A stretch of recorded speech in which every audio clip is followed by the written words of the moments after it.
एवढा प्रभू भावे तेरे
प्रस्तुत सेवेकरता निवडलेला अभंग देवमान्य विश्वमान्य संतमान्य असे असणारे जगद्गुरु जगदवंद्य संत सम्राट श्रीमंत श्री तुकोबाराय यांचा हा अभंग सर्वांच्या पाठाचा परिचयातला आहे। या अभंगाद्वारे महाराज भावभक्तीचं श्रेष्ठत्व सांगतात।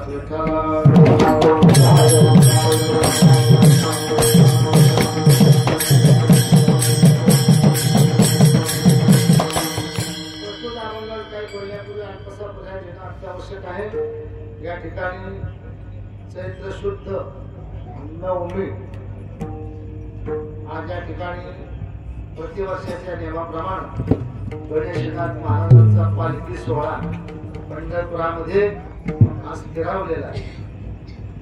वार्षिक नियमाप्रमाणे उजनी ते पंढरपूर असा पायी प्रवास पायी दिंडी सोहळा गेले अनेक वर्ष सातत्यानं नियमानं कोणत्याही प्रकारचं अडचण विघ्न खंडना न होता गेली 75 वर्ष त्याला अमृत महोत्सव आपण म्हणतो।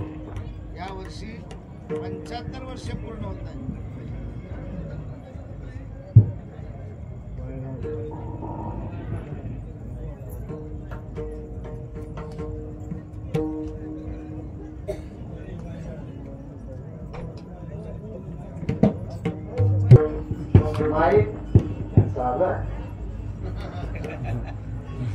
गम्मत करते आपले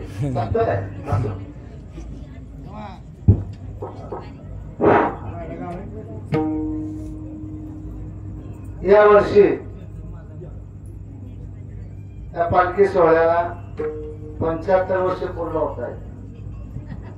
उजनी ते पंढरपूर पंचक्रोशीतील सर्व भाविक भक्तांच्या सहकार्यानं उजनी गावातील सर्व भाविकांच्या सहकार्यानं प्रतिवर्षी हा पालखी सोहळा पंढरीला या वारीला येत असतो। त्यातील आजचा कार्यक्रमाचा पहिला दिवस थोडा उशीर झाला। मला 7चं टायमिंग दिलं होतं 7 ते 9। आता ती सुरू व्हायलाच मला उभा राहायला 8:30 वाजले तर 9 सोडणार कारण टाइम दिला 7 ते 9 असो। तेव्हा उजनीमध्ये मी अनेक वेळा कार्यक्रमाला आलेलो आहे।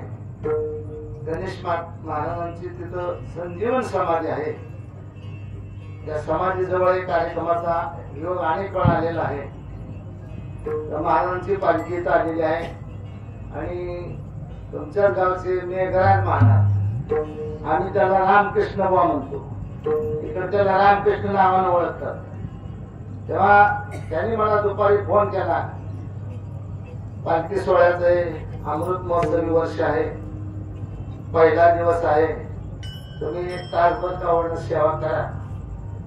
म्हटलं व ठीक आहे 7 ते 9 म्हणलं का हरकत नाही पण 7:30-8 वाजले तरी मला जरा वाटलं याचं काही नियमात दिसत नाही मग मी टाळलं होतं।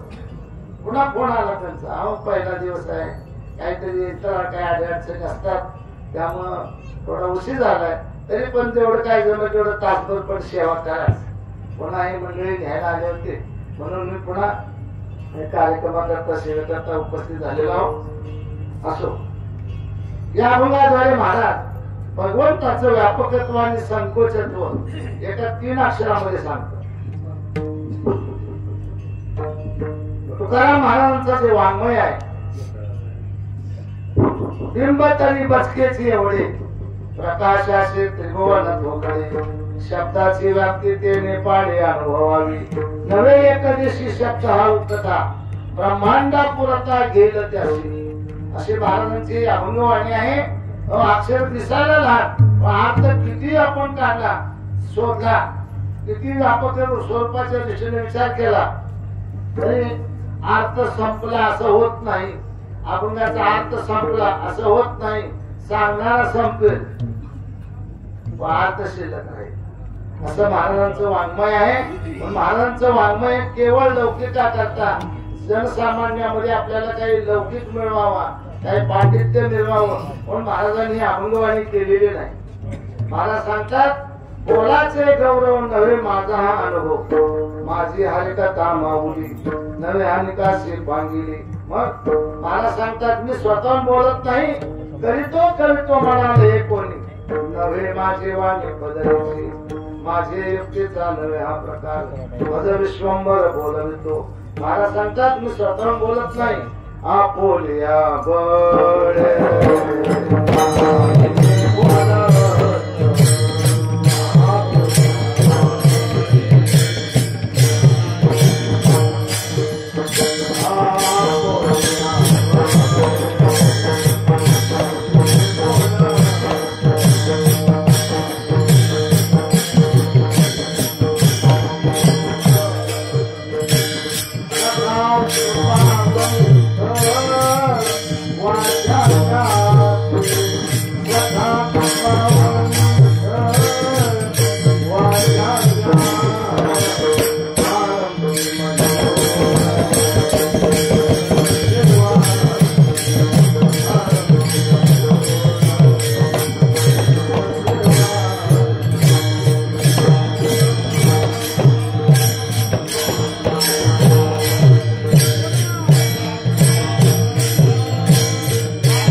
विश्वंभरे बोलविले.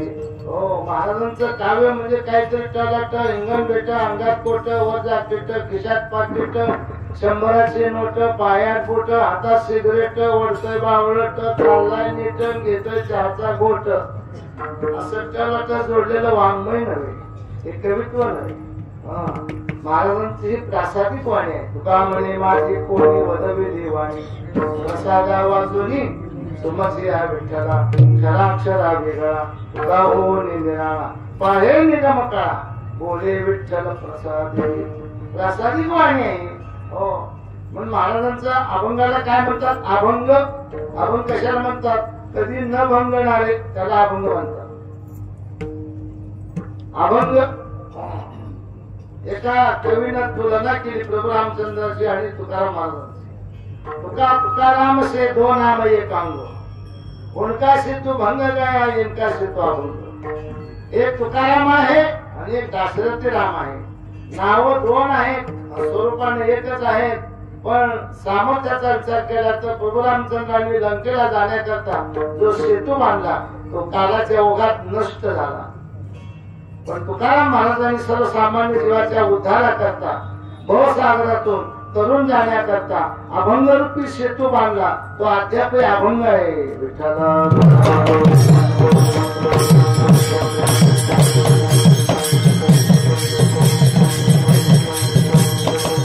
महाराजांचं काव्य जे आहे ना, सामान्य नव्हे, उगीच काहीतरी त्याला म्हणून केलं असं नाही. नाहीतर काही लोक शिरकडे असतात, बसल्या बसल्या सर त्यांचं काय अक्षर जोडाजोडी करतात, त्याला शिरकवी म्हणतात. जावईबा सासरवाडीला गेले. सासरवाडीला गेल्यानंतर जुन्या पद्धतीचं ते लाकडी खांब वगैरे धागाचं घर होतं. जावळ बसले बाजूवर बसल्यानंतर लक्ष गेलं तर एक भोंगा लाकडं कोरत होता. ते बुसकट खाली पडत होत. जावळ सिगरेट होते. त्यांनी लगे बसल्या कवित्व केलं. काष्टम कोरते भोंगा, काष्टम कोरते भोंगा, बुसकटम पडते भुई, बुसकटम पडते भुई, काव्यम कोरते लंगड्या, हरिबाईचे जावई. हे कवित्वच आहे. पण याला काय महत्व आहे का? असं महाराजांचं कवित्व नाही. प्रासादिक वाणी आहे. म्हणून 13 दिवस इंद्रायणीच्या ढोळात अभंगाच्या वह्या बुडवल्या तरी तशाच्या तशा कोरड्या निघाल्या. 13 दिवस वह्या लक्षणीय उदकी कोरड्याची काढणी दाखविल्याशी की 13 दिवस उदकी ठेवा कागद देवा कोरडी. थोडं सामर्थ्य आहे माणूस. जळी दगडा सहित वया तारील्या जैसा भाया म्हणून त्याला अभंग म्हणतात. हे असं अभंगाचं कवित्व जे आहे महाराज म्हणतात मी स्वतःहून करत नाही. मला देवाने स्वप्नात येऊन सांगितलं नामदेवे केले स्वप्ना माझी जागी सवे पांडुरंगे येवण्या सांगितले काम करावे कवित्व वावगे निमित्त बोलू नको. नामदेवाने स्वतः पांडुरंग आहे. स्वप्नात आले राहिलेलं कार्य पूर्ण करा. प्रमाणाची संख्या सांगे शतकोटी उरले ते शेवटी लावले तुका. म्हणून ते तुकाराम महाराजांचं जे कवित्व आहे प्रासादिक अभंगवाणी आहे. त्या गाथ्यातील प्रसिद्ध असा अभंग भावभक्तीचं श्रेष्ठत्व सांगणारा असा महाराजांचा अभंग आहे. अभंगाच्या अक्षराचा विचार केला तर सूत्राच्या पद्धतीनं सूत्र कशाला म्हणतात ज्याच्यामध्ये अक्षर कमी असतात अर्थ भरपूर असतो. अल्पाक्षरम असंधितम सारवत विश्वतोमुखम असतो वैमान वेद्यांच सूत्रम सूत्रविदो. हे सूत्राचं लक्षण आहे ज्याच्यामध्ये अक्षर कमी असतात पण अर्थ मात्र भरपूर. किती अर्थ तुम्ही काढू लागला तरी पुढे अर्थ शिल्लक राहतो. असं महाराजांचं वाङ्मय आहे. म्हणून महाराजांनी भगवंताची व्यापकता सांगण्याकरता 3 अक्षरी शब्द वापरला. 3 अक्षरी काय शब्द वापरला? एवढा. एवढा म्हणजे केवढा काय दाखवता येईल का? अरे ज्याचं व्यापकत्व एवढा आहे ज्याच्या विश्वरूपामध्ये ज्याच्या व्यापक स्वरूपामध्ये आकाश लपंडाव खेळतय. नव तुझं माझी खेळेल लपी तपी. आकाशाने लपंडाव खेळावा त्याचं व्यापक स्वरूप आहे. त्याच्याकरता शब्द वापरला एवढा. एवढा 33 कोटी ती देवाशी श्रेष्ठ गिळली 14 भुवने तरी न भरेची पोट. 14 भुवने गिळली तरी पोट भरलं नाही. अनंत ब्रह्मांडे उदरी. एवढंच काय पण ज्याच्या एका रोमरंध्राच्या ठिकाणी अनंत ब्रह्मांड आहेत. अनंत ब्रह्मांडे एके रोमी ऐशी धेंडे असा असणारा परमात्मा त्याच्याकरता शब्द वापरला एवढा. 3 असे शब्द. केवढा तुम्ही काय सांगू शकत नाही. आकारानं सांगता येत नाही. मल्या निळ शीतळू पालवे नाही गाळो सुमनाचा परिमळ गुंफिता नाही सैसा जाना सर्वेश्वरू.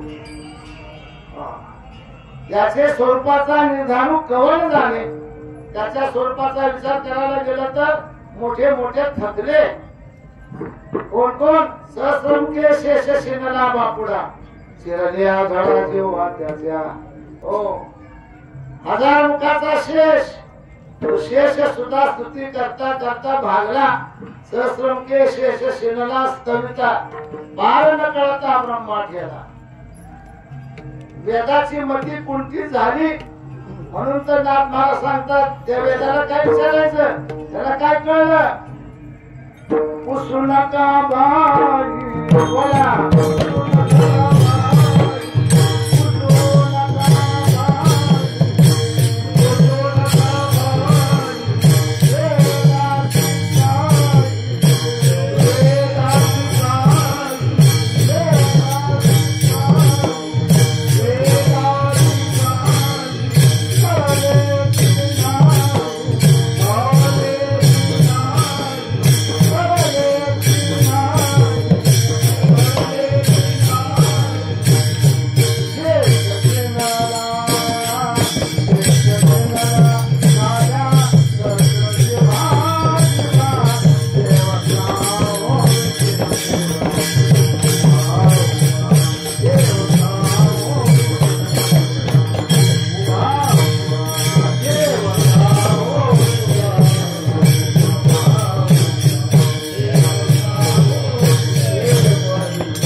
वेदाशी काही कळलेच नाही. अरे वेदाला काही कळलं नाही. हो, वेदाने वर्णन केलं पण अनुमानेना श्रुती नेती म्हणती गोविंदोय. वेद दया गाती स्तुती म्हणती नेती न येती. हो, परमात्मा निर्गुण आहे का? सगुण आहे का? सगुण साकार आहे का? सगुण निराकार आहे का?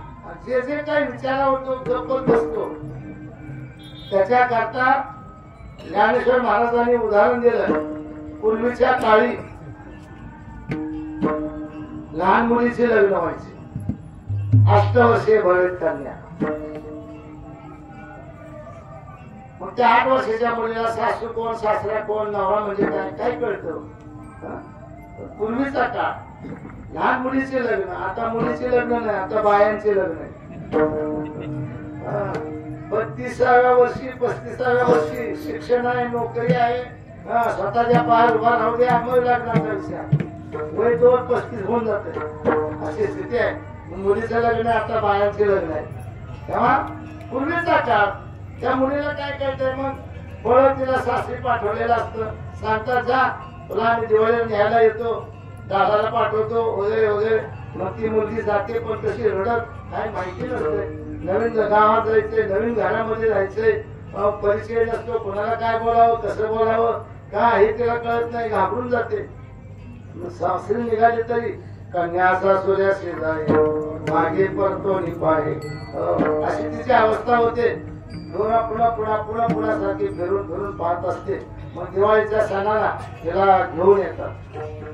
आणल्यानंतर मग त्याचे जे जावयाचे मित्र परिवार ते सगळेच बरोबर असतात. आल्यानंतर मग पाहुणे सगळे एका बैठकीच्या खोलीत बसलेले असतात. पूर्वीच्या काळ मर्यादा होती ना, आता सारखं नव्हतं.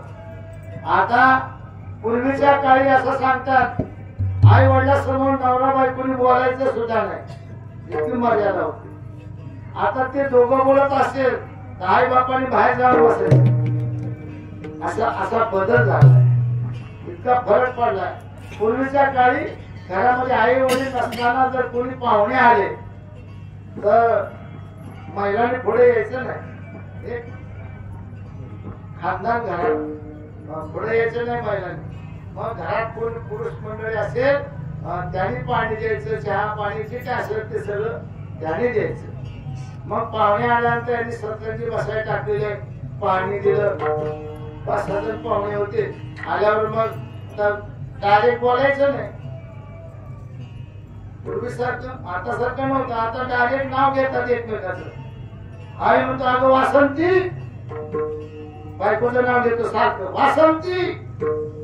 ते म्हणजे अरे वस्या, हे प्रेम उतो आलेलं आहे. असा प्रकार आहे. पूर्वीचा काळ मर्यादा असल्यामुळं मग आता डायरेक्ट बोलायचं नाही. मग पाळण्यातल्या मुलाचं नाव घ्यायचं आणि सांगायचं बाळ पाहुणे आलेले 5 कप चहा करा. आता पाळण्यातला बाळ्या चहा करायचा का? ही सुरुवात कोणाला मिळाली? बाळ्याच्या आईला.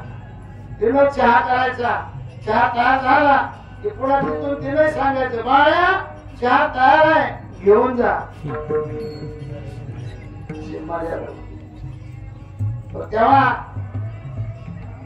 तेव्हा ही पाहुणे मंडळी खोलीत बसलेले आहेत.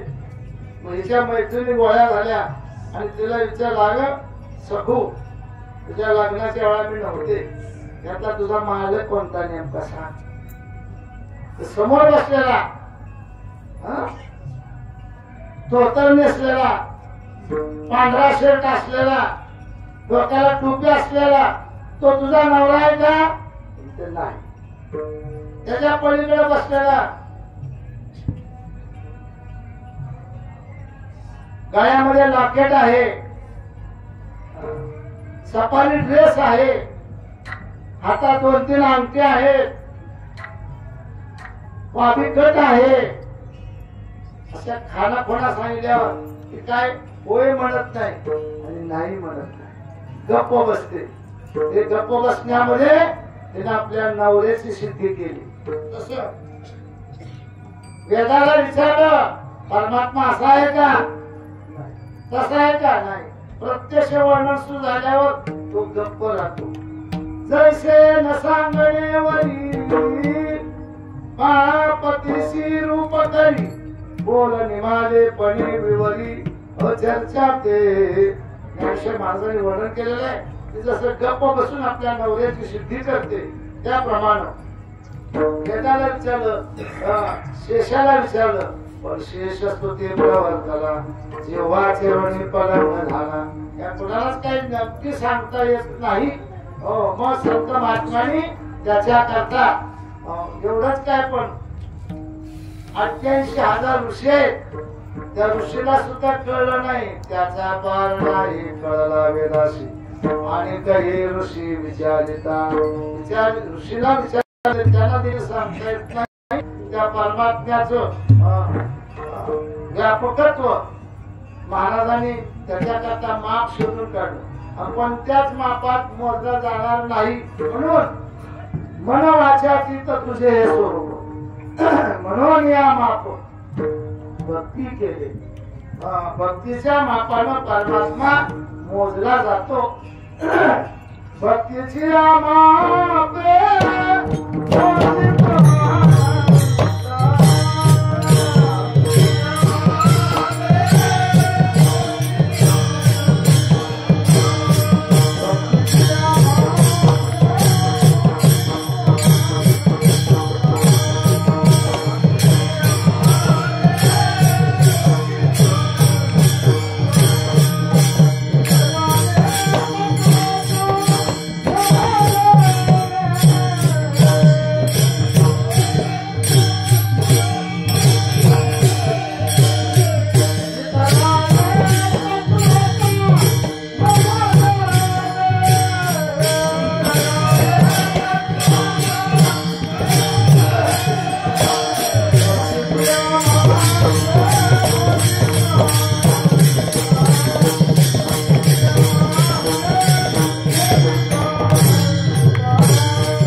भगवान सांगतात इतर कोणते साधनांना आपल्याला जात नाही. ना हम वेदेन तपसा नदानी न चेतया. मग भक्तीच्या योगानं आपल्याला जातो. भक्तीची आमापे मूळानंदा इतराने तत्वता नमोदरी. मग त्याच्याकरता महाराजांनी 3 अक्षरामध्ये त्याचं व्यापकत्व सांगितलं. एवढा प्रभू भावे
शेषाला कळला नाही,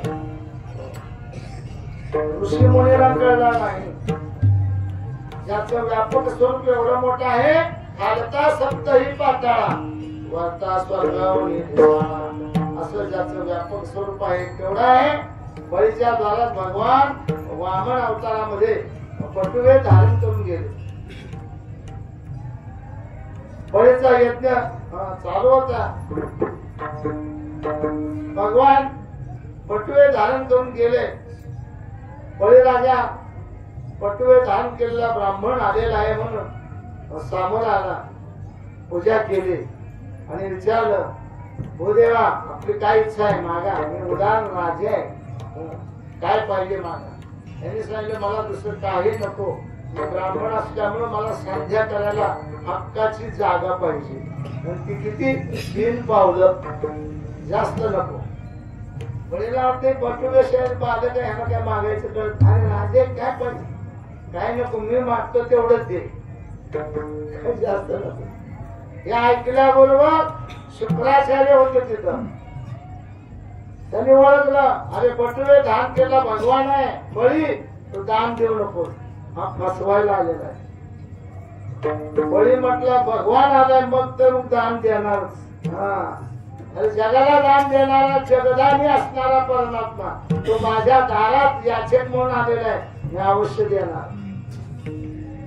बळी ऐकत नाही. पाहिलं, मग बळीची आई होती. बळीच्या आईकडे ते शुक्राचार्य गेले, दैत्यांचे गुरु, आणि सांगितलं, तू तरी सांग त्याला बळीला, भगवान फसवण्याकरता आलेला आहे, पटुवे धारण करून आलेला आहे, 3 पावलं भूमी मागतो आहे, दान देऊ नकोस. असं म्हटल्यावर बळीची आई त्याच्या पुढची होती. ती म्हटली बरं झालं, मला लोक म्हणत मी सती चालली होती, पण सती गेली नाही, बरं झालं.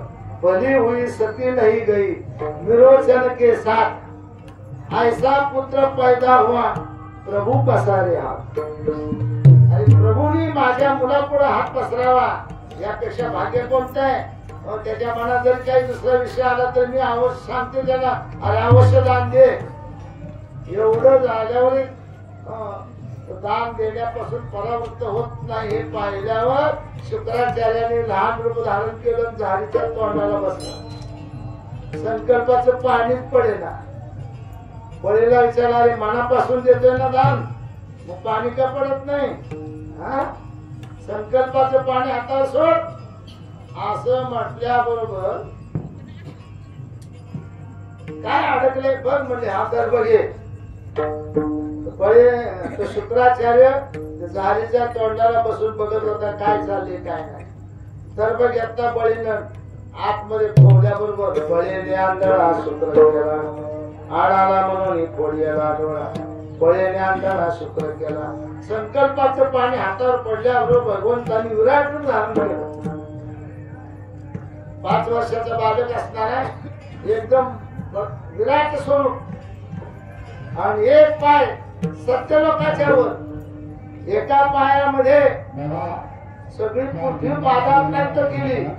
आणि बळीला विचारलं, तू त्रिपाल भूमी दान दिली, आता 3रा पाय कुठे ठेवू, तुझ्या हक्काची जागा आहे का. तू पृथ्वीचा पती आहे, पृथ्वीपती आहे, सार्वभौम राजा आहे. ही सगळी भूमी एका पायात सगळी पादाक्रांत केली, आता 3रा पाय कुठे ठेवू, म्हणजे ठेवा डोक्यात. म्हणे बळी पाया तळी, बळी सर्वस्वे उदार, जेणे उभारी लागतं तरुणी कहार तो पाताळी लागला. असं ज्याचं विराट स्वरूप असणारा परमात्मा एवढा प्रभू भावे. प्रभू म्हणजे कर्तुमा, कर्तुमा कथा कर्तुम ज्याचं सामर्थ्य आहे. गतीने भक्ता प्रभू साक्षी निवास शरणम सुरू या श्लोकावरच्या ओव्या पाठ. आकाशे सर्वत्र वसावे, वायूने नाव भरी उगे नसावे, पावके धावे वर्षावे, ऐसा न समर्थ तो मी जगाचा नाथ. असा असणारा परमात्मा, वृक्षाची पाणी हाले त्याची सत्ता, सगळीकडे ज्याचं व्यापक स्वरूप आहे. विठ्ठल जळी स्थळी भरला अंता ठाव नाही, उरला सर्वागती संपूर्ण एक नांदे सूर्यप्रकाशक सहस्ररश्मी सर्व गती राम देहादेही एक असा असणारा परमात्मा इतकं व्यापक स्वरूप. पण महाराजांनी त्याच्याकरता शब्द वापरला एवढा मोठा असणारा प्रभू मालक नियामक पंचमहाभूता ज्याची सत्ता आहे. भयादश अग्नी तप्ती भया तप्ती सूर्या भयात इंद्रस्य वायुष्य मृत्यू धावती पंचमहाभूत ज्याच्या सत्तेने आपापली कामं करतात ज्याच्यापासून विश्वाची निर्मिती आहे. जयापासून सकाळ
असं ज्याचं व्यापक स्वरूप आहे.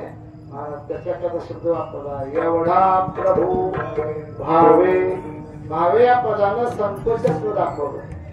एवढा मोठा परमात्मा भक्तांच्या ठिकाणी असणारा भाव प्रेम श्रद्धा त्या प्रेमामुळे परमात्मा काय करतो तेने संपुष्टी राहावी. भक्तांच्या लहानशा हृदयामध्ये परमात्मा राहतो. कोणी म्हणा नाही कसं एवढा मोठा परमात्माचं तुम्ही वर्णन केलं. भक्ताचं हृदय केवढं असणार आणि त्या हृदयात एवढा मोठा परमात्मा राहतो कसा. नाथ महाराजांनी भागवतामध्ये या शंकेचं उत्तर केलेलं आहे. हरिनाम प्रेम प्रतिवरी हृदय रेगाला जो हरी तो निघे विसरे बाहेरी भक्त प्रीती करी कृपाळू जो शुष्क काष्टे स्वहे पोळी तो कोवळ्या कमळा माझारी प्रेमाला गुंतल्या प्रीतीवरी केशर माझारी तू चंबोळी. हो मोठमोठी लाकडं कोवळ्याचं सामर्थ्य ज्या भुंग्यामध्ये आहे तो भुंगा सूर्यविकाशिनी कमळामध्ये काम करून सेवन करण्याकरता गेला. सूर्य अस्ताला गेल्या कमळ आपोआप मिटतो. आता ती कमळाची पाकळी चिरून बाहेर यायचं त्याला अवघड आहे का नाही. तरी ते कमळ चिरून येणे ते तर उत्तीर्ण होईल प्राणी. बरी ते कमळाला चिरून येणे मोठमोठ्या दैत्याचा ज्याने संहार केला बाळपणातच नाही का. काग बघ विठा मारिले बाळपणी अवघे दैत्य खाणे उडविले. असा परमात्मा भक्तांच्या लहानशा हृदयात राहिला की तो बाहेर यायचं विसरतो. प्रेमानं बांधला जातो. उदाहरण दिलं बाळ पालवी झाली पिळा तेने बापरा हे ठोकला तरी काय तो निर्मळ झाला ना. तो स्नेह बोलला घडेला. नाथ महाराज सांगतात एखाद्या मुलाचा बाप हिंद केसरी आहे पैलवान, पण तो जरा बाहेर फिरायला निघाला की 5 वर्षाचं लेकरू आडवं येतं, हात आडवं करतं, थांबा काय ना मी आपल्यावर येणार, ते पुढे पाऊल टाकू देत नाही, असं आडवं येतं. आता हिंद केसरी पैलवान मोठमोठ्या कुस्त्या आखाड्याच्या आणि जिंकल्या, त्याला 5 वर्षाच्या पोराला बाजूला सारायला का अवघड आहे का? असं का करत नाही तो? त्या मुलाच्या प्रेमानं बांधलं गेलं, प्रेम प्रीतीचे बांधले, ते न सुटे काढे केले पदरी गाडे पिळा, बाप निर्बळ साठी बाळा, बाळासाठी परमात्मा बाप काय होतो निर्बळ होतो, याचा अर्थ तिथं बळ चालवत नाही. तसं परमात्म्याच्या ठिकाणी मोठं बळ आहे, टाळावर सत्य ज्याची आहे, पण भक्ताच्या लाडच्या हृदयात राहिला तो बाहेर यायचं विसरतो. देवी भक्तीचे प्रेम हृदय कोंडलेला श्रीपती, तेथे खुंटल्या सामर्थ्य शक्ती, भावार्था प्रति बळ नचली. मला सांगतात एवढा प्रभू व्हावे, तेने संपुष्टी राहावी. साखा मिळाला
बाहेर रापोटी मूर्ती उभा. भगवान परमात्मा भक्ताच्या प्रेमाला वश होऊन लहानशा हृदयात राहतो. हृदय बंदी घाना केला आत विठ्ठल कोंडीला. मग एवढा प्रभू भावी तेने संपुष्टी राहावी. भक्तांच्या लहानशा हृदयात राहतो. करतो काय? भक्तांनी जशी इच्छा प्रकट करावी तसं तसं रूप धारण करतो आणि त्यांच्या इच्छा पूर्ण करतो. होय भक्ती केला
जमत नाही.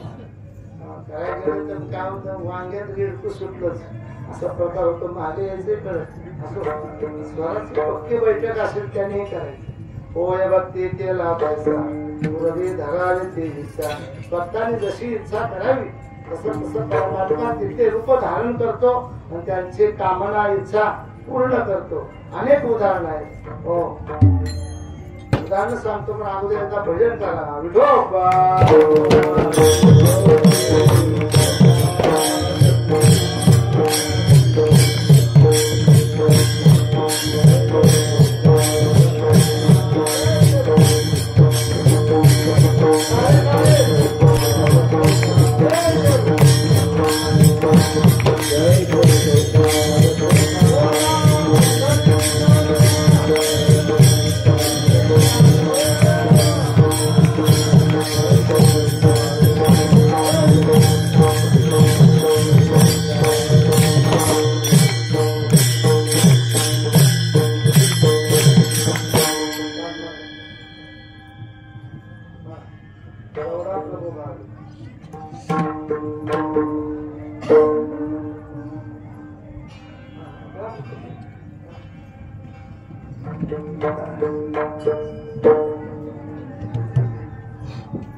एवढा प्रभू भावे